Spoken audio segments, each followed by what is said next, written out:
सलैया साहित्य संसार में आपका हार्दिक अभिनंदन है। मुंशी प्रेमचंद की मशहूर कहानी रसिक संपादक को लेकर के आपके समक्ष प्रस्तुत हैं। नवरस के संपादक पंडित चोखेलाल शर्मा की धर्मपत्नी का जब से देहांत हुआ है, आपको स्त्रियों से विशेष अनुराग हो गया है और रसिकता की मात्रा भी कुछ बढ़ गई है।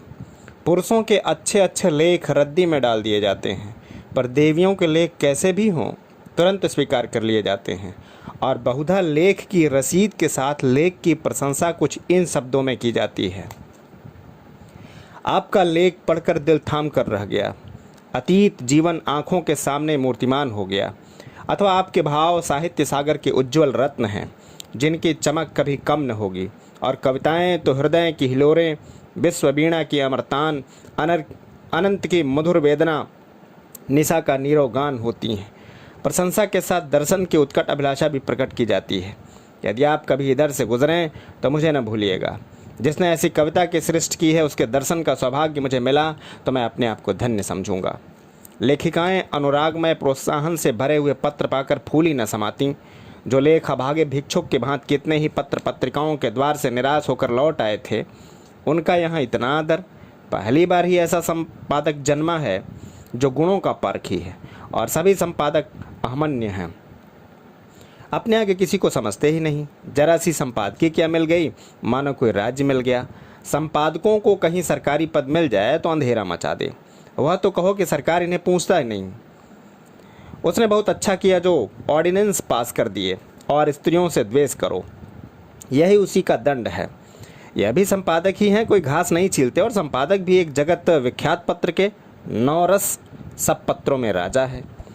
चोखेलाल के पत्र की ग्राहक संख्या बड़े वेग से बढ़ने लगी। हर डाक से धन्यवादों की एक बाढ़ सी आ जाती और लेखिकाओं में उनकी पूजा होने लगी। ब्याह, गौना, मुंडन, छेदन, जन्म मरण के समाचार आने लगे। कोई आशीर्वाद मांगती, कोई उनके मुख से सांत्वना के 2 शब्द सुनने की अभिलाषा करती, कोई उनसे घरेलू संकटों में परामर्श पूछती, और महीनों में 10-5 महिलाएं उनके दर्शन भी दे जाती।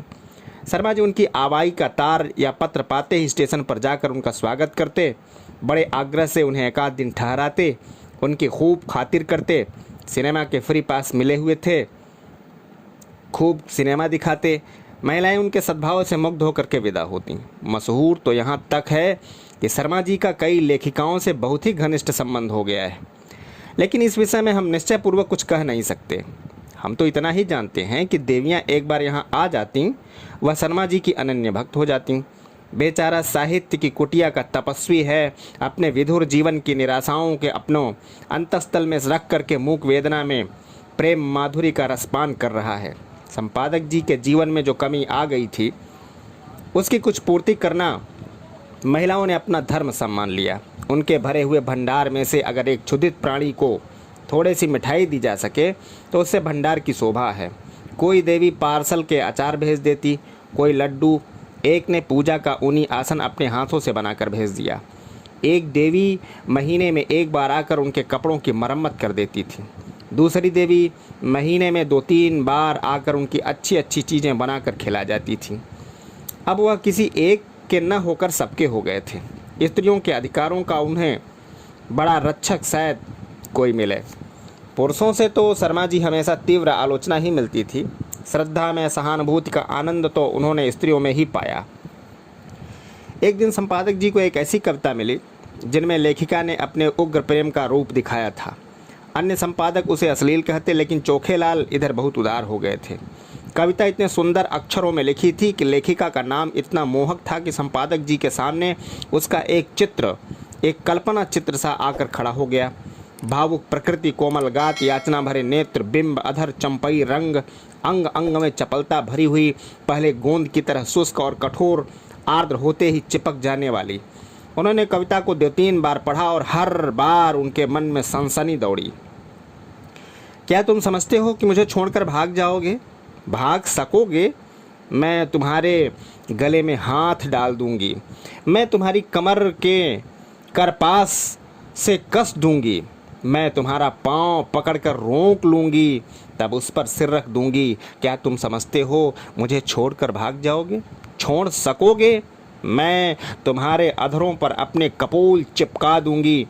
उस प्याले में जो मादक सुधा है उसे पीकर तुम मस्त हो जाओगे और मेरे पैरों पर सिर रख दोगे। क्या तुम समझते हो मुझे छोड़कर भाग जाओगे? कामाक्षी।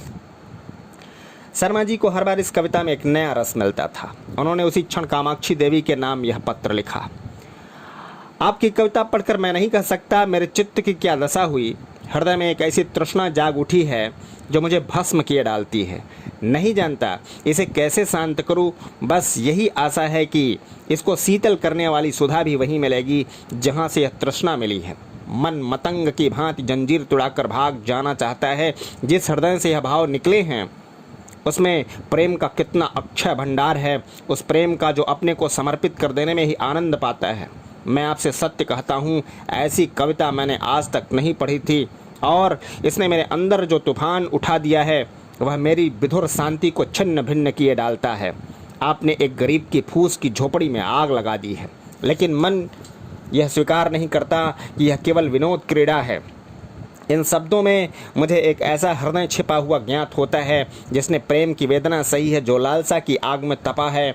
मैं इसे अपना परम सौभाग्य समझूंगा यदि आपके दर्शनों का सौभाग्य पा सका।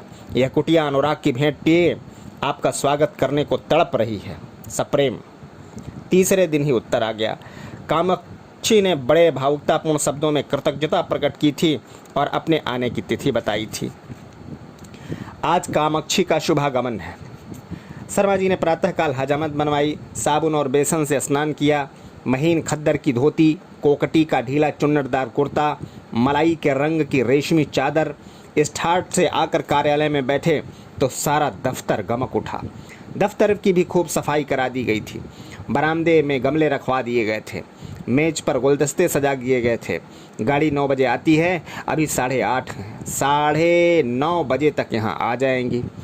इस परेशानी में कोई काम नहीं हो रहा है। बार बार घड़ी की ओर ताकते हैं, फिर आईने में अपनी सूरत देखकर कमरे में टहलने लगते हैं।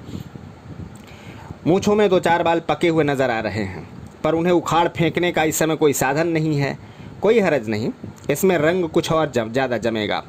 प्रेम जब श्रद्धा के साथ आता है तब ऐसा मेहमान हो जाता है जो उपहार लेकर आता हो। युवकों का प्रेम खर्चीली वस्तु है, लेकिन महात्माओं या महात्मापन के समीप पहुँचे हुए लोगों को प्रेम उल्टे कुछ और ले जाता है। युवक जो रंग बहुमूल्य उपहारों से जमाता है, या महात्मा या आर्द्र महात्मा लोग केवल आशीर्वाद से जमा लेते हैं। ठीक 9:30 बजे चपरासी ने आकर एक कार्ड दिया। लिखा था कामाक्षी। शर्मा जी ने उसे देवी जी को लाने की अनुमति देकर एक बार फिर आईने में अपनी सूरत देखी और एक मोटी सी पुस्तक पढ़ने लगे, मानो स्वाध्याय में तन्मय हो गए हैं। एक क्षण में देवी जी ने कमरे में कदम रखा। शर्मा जी को उनके आने की खबर न हुई। देवी जी डरते डरते समीप आ गईं। तब शर्मा जी ने चौंक कर सिर उठाया, मानो समाधि से जाग पड़े हों, और खड़े होकर देवी जी का स्वागत किया। मगर वह मूर्ति न थी जिसकी उन्होंने कल्पना कर रखी थी। एक काली, मोटी, अधेड़, चंचल औरत थी जो शर्मा जी को इस तरह घूर रही थी मानो उन्हें पी जाएगी। शर्मा जी का सारा उत्साह, सारा अनुराग ठंडा पड़ गया। वह सारी मन की मिठाइयाँ जो महीनों से खा रहे थे पेट में सूल के भांति चुभने लगी। कुछ कहते सुनते न बना, केवल इतना बोले, संपादकों का जीवन बिल्कुल पशुओं का जीवन है। सिर उठाने का समय नहीं मिलता। उस पर कार्याधिक्य से इधर मेरा स्वास्थ्य भी बिगड़ रहा है। रात से ही सिरदर्द से बेचैन हूँ। आपकी क्या खातिर करूँ? कामाक्षी देवी के हाथ में एक बड़ा सा पुलिंदा था। उसे मेज पर पटक कर रुमाल से मुंह पोंछकर मृदु स्वर में बोली, यह आपने तो बड़ी बुरी खबर सुनाई। मैं तो एक सहेली से मिलने जा रही थी, सोचा रास्ते में आपके दर्शन करती चलूं, लेकिन जब आपका स्वास्थ्य ठीक नहीं है तो मुझे यहाँ कुछ दिन रहकर आपका स्वास्थ्य सुधारना पड़ेगा। मैं आपके संपादन कार्य में भी आपकी मदद करूँगी। आपका स्वास्थ्य स्त्री जात के लिए बड़े महत्व की वस्तु है। आपको इस दशा में छोड़कर मैं अब कभी नहीं जा सकती और कहीं नहीं जा सकती। शर्मा जी को ऐसा जान पड़ा जैसे उनका रक्त प्रवाह रुक गया है, नाड़ी छूटी जा रही है।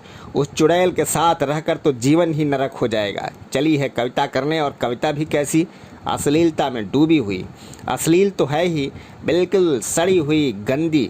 एक सुंदरी युवती की कलम से वह कविता काम बाण थी। इस डैन की कलम से तो वह परनाले का कीचड़ है। मैं कहता हूँ इसे ऐसी कविता लिखने का अधिकार ही क्या है। यह क्यों ऐसी कविता लिखती हैं? क्यों नहीं किसी कोने में बैठकर राम भजन करती? आप पूछती हैं मुझे छोड़कर भाग सकोगे? मैं कहता हूँ आपके पास कोई आएगा ही क्यों? दूर से ही देख कर न लंबा हो जाएगा? कविता क्या है जिसका न सिर न पैर, मात्राओं तक का इसे ज्ञान नहीं है और कविता करती है? कविता अगर इस काया में निवास कर सकती है तो फिर गधा भी गा सकता है, ऊँट भी नाच सकता है। इस राण को इतना भी नहीं मालूम कि कविता करने के लिए रूप और यौवन चाहिए, नज़ाकत चाहिए, नफासत चाहिए। भूतनी सी तो आपकी सूरत है, रात को कोई देख ले तो डर जाए और आप उत्तेजक कविता लिखती है। कोई कितना ही क्षुधातुर हो, क्या गोबर खा लेगा? और चुड़ैल इतना बड़ा पोथा लेती आई है, इसमें वही परनाले का गंदा कीचड़ होगा। उस मोटी पुस्तक की ओर देखते हुए बोले, नहीं नहीं, मैं आपको कष्ट नहीं देना चाहता। वह कोई ऐसी बात नहीं है, 2-4 दिन के विश्राम के लिए ठीक हो जाएगा। आपकी सहेली आपकी प्रतीक्षा करती होंगी। आप तो महाशय जी संकोच कर रहे हैं। मैं 10-5 दिन के बाद ही चली जाऊंगी तो कोई हानि न होगी। इसकी कोई आवश्यकता नहीं है देवी जी, इसकी कोई आवश्यकता नहीं है। आपके मुंह पर तो आपकी प्रशंसा करना खुशामद होगी, पर जो सज्जनता मैंने आप में देखी वह कहीं नहीं पाई। आप पहले महानुभाव हैं जिन्होंने मेरी रचना का आदर किया, नहीं तो मैं निराश हो चुकी। आपके प्रोत्साहन का यह शुभ फल है कि मैंने कविताएं रच डाली। आप इनमें से जो चाहें रख लें। मैंने एक ड्रामा भी लिखना शुरू कर दिया है, उसे भी शीघ्र आपकी सेवा में भेजूंगी। कहिए तो 2-4 कविताएं सुनाऊं। ऐसा अवसर मुझे फिर कब मिलेगा? यह तो नहीं जानती कि कविताएं कैसी हैं, पर आप सुनकर प्रसन्न होंगे, बिल्कुल उसी रंग की हैं। उसने अनुमति की प्रतीक्षा न की, तुरंत पोथा खोलकर एक कविता सुनाने लगी। शर्मा जी को ऐसा मालूम होने लगा जैसे कोई भिगो कर जूते से मार रहा हो। कई बार उन्हें मालती याद आ गई और कई बार उन्हें मतली भी आई, जैसे 1000 गधे कानों के पास खड़े होकर के अपना स्वर आराप रहे हों। कामाक्षी के स्वर में कोयल का माधुर्य था, पर शर्मा जी को इस समय वह भी अप्रिय लग रहा था। सिर में सचमुच दर्द होने लगा। वह गधी टलेगी भी या यूं ही बैठी सिर खाती रहेगी? इसे मेरे चेहरे से भी मनोभाव का ज्ञान नहीं हो रहा है, उस पर आप कविता करने चली हैं। इस मुँह से तो महादेवी या सुभद्रा कुमारी की कविताएं भी घृणा से उत्पन्न नहीं करेंगी। आखिर न रहा गया तो बोले, आपकी रचनाओं का क्या कहना? आप यह संग्रह यहीं छोड़ जाएं, मैं अवकाश में पढ़ूंगा। इस समय तो बहुत सा काम है। कामाक्षी ने दयार्द होकर कहा, आप इतना दुर्बल स्वास्थ्य होने पर भी इतने व्यस्त रहते हैं, मुझे आप पर दया आती है। आपकी कृपा है, आपको कल अवकाश रहेगा। जरा मैं अपना ड्रामा सुनाना चाहती थी। खेद है, कल मुझे जरा प्रयाग जाना है, तो मैं भी आपके साथ चलूं? गाड़ी में सुनाती चलूँगी। कुछ निश्चय नहीं किस गाड़ी से जाऊं। आप लौटेंगे कब तक यह भी निश्चय नहीं। और टेलीफोन पर जाकर बोले, हेलो नंबर 77। कामाक्षी ने आध घंटे तक उनका इंतजार किया, मगर शर्मा जी एक सज्जन से ऐसी महत्व की बात कर रहे थे जिसका अंत ही होने न पाता था। निराश होकर कामाक्षी देवी विदा हुईं और शीघ्र ही फिर आने का वादा कर गईं। शर्मा जी ने आराम की सांस ली और उस पोथे को उठाकर रद्दी में डाल दिया और जले हुए दिल से आप ही आप कहा, ईश्वर न करे कि फिर तुम्हारे दर्शन हो। कितनी बेशर्म है उल्टा कहीं की, आज इसने सारा मज़ा किरकिरा कर दिया। फिर मैनेजर को बुलाकर कहा, कामाक्षी की कविता नहीं जाएगी। मैनेजर ने अचंभित होकर कहा, फार्म तो मशीन पर है, कोई हरज नहीं, फार्म उतार लीजिए, बड़ी देर होगी, होने दीजिए। यह कविता नहीं जाएगी, यह कविता नहीं जाएगी, यह कविता नहीं जाएगी। जय हिंद, वंदे मातरम।